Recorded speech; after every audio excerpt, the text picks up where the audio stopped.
What if you could not hear conversations of families and friends, hear their jokes, not being able to listen to music or hear sounds of nature? Wait. Did you strain your ears and brain to hear me? Did you try to increase the volume in order to hear me? I am Prisha Goyal, and this is my story. Today I would like to talk about my experience as a deaf person who is integrated into normal society. I have severe to profound congenital hearing loss, which means that without my hearing aids, I can hear just a wee bit when someone shouts very loudly in my right ear while I cannot hear anything in my left. I was born deaf and my parents didn't notice until I was 7 months old. I was sleeping and I didn't wake up to a bell ringing nor responded to someone talking. Since I did not hear anything, I would observe body actions and facial expressions and try to reciprocate based on the facial expression, hence depending on visual clues. At 10 months, I got my first hearing aids. Initially, it was all noise after the long silence, and so I kept pulling out my hearing aids to avoid sounds. With hearing aids, it is important to have a speech therapist to help develop speech and language in deaf babies. We found a speech therapist who is now our mentor in this journey and changed our lives. Alaka Holikar is an amazing speech therapist in India, and all her students have succeeded in speaking through auditory verbal therapy over 50 years. She was always firm in her teachings and expected results. Speech therapy is important to help sound perception, comprehension for the speech to follow. It is similar to when we learn a new language. Mine was just tougher as I had to even struggle to hear. Stress was laid on clarity, voice quality, intonation, voice modulation, tone, pitch. Everything was important in the first 5 years. I remember how much I resisted learning and I cried and had so much fear due to the expectation. Nothing was impossible for her and never took no for an answer. She trained my mother who worked with me all my waking hours using the techniques. It was very intense and exhausting, listening and trying to speak. Both my mother and Alka ma'am trained me all day, and there's a small clip. Where's your nanny? My nanny is in Delhi. Listen to me.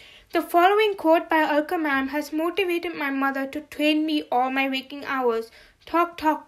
The more you talk, the better you talk. So talk. Bathe the child in daily language in all the waking hours.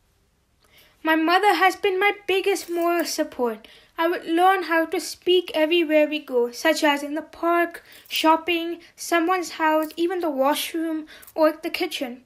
She would train me firmly and intensively to listen and hear the softest sounds in nature. And at home, such as water flowing, birds on the tree, and beats of music through tapping on my leg. I was trained with lots of facial expressions, voice modulation, intonation. My mother used art and creativity to help me express my thoughts, feelings, speech, and increase creative thinking. My mother would sing and hum different tunes to help me develop an understanding of music, which helped me to listen, sing, and feel music, and edit songs for my dances that I create.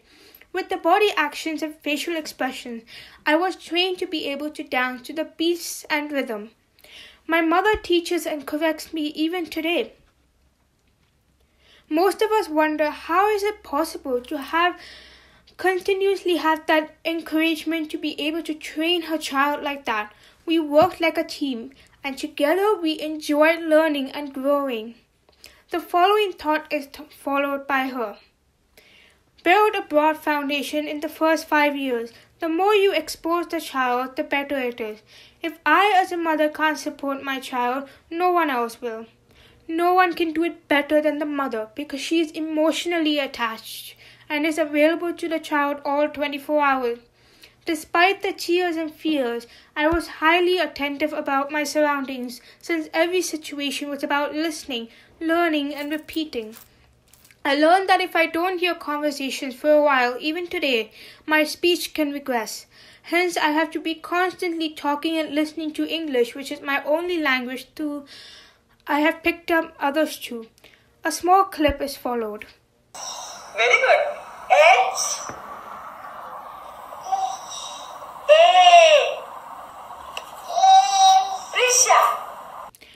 to the early intervention and persistent efforts, I can nearly do everything.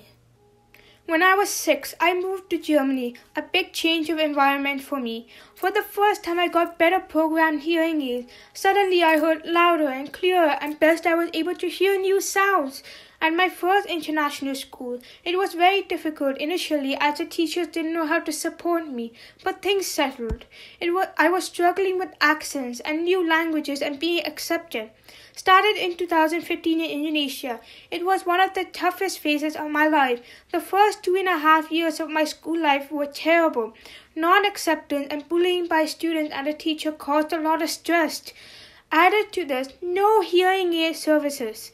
Without friends, I became very stressed, isolated, with negative thoughts, feeling unworthy, crying constantly.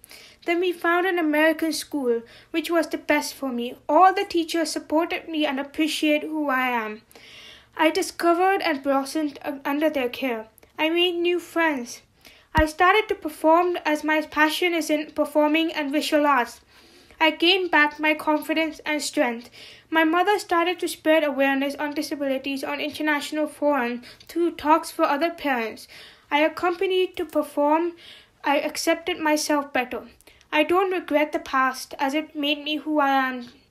After 4 years of Jakarta, we moved to Germany. Acceptance and inclusion is much more here. FIS is really giving me the opportunity to grow as a person and to achieve my passions and dreams. I am grateful for all of those who are supporting me and helping me to achieve my dreams, especially my mother, mentor, and teachers. Besides this, it is a constant struggle to hear, find good hearing aids, and understand and cope with my education. Being an IB student in pandemic times and masks, I have to work harder and use a lot of technology, and as a result, I get a lot of headaches and tiredness. But I don't let any of the struggle get into my way. My strength lies in my positive spirit, never give up attitude, hard work, and immense support of my family and teachers. Both my mother and I continue to spread awareness. Our motto is, I can do this, and that I am strong no matter what the situation is. My dream is to become an independent adult and go beyond schooling and prove to the world that I can do anything. I am hoping I'm able to inspire by saying that no matter what the situation is, we need to come out stronger and keep working hard towards our goal. I also hope that through this, I am able to create awareness and empathy for the deaf.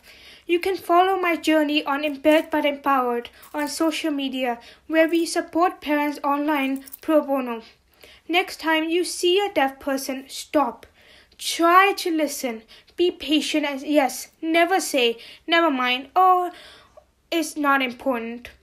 Remember, they are struggling to hear and be heard, and every word matters.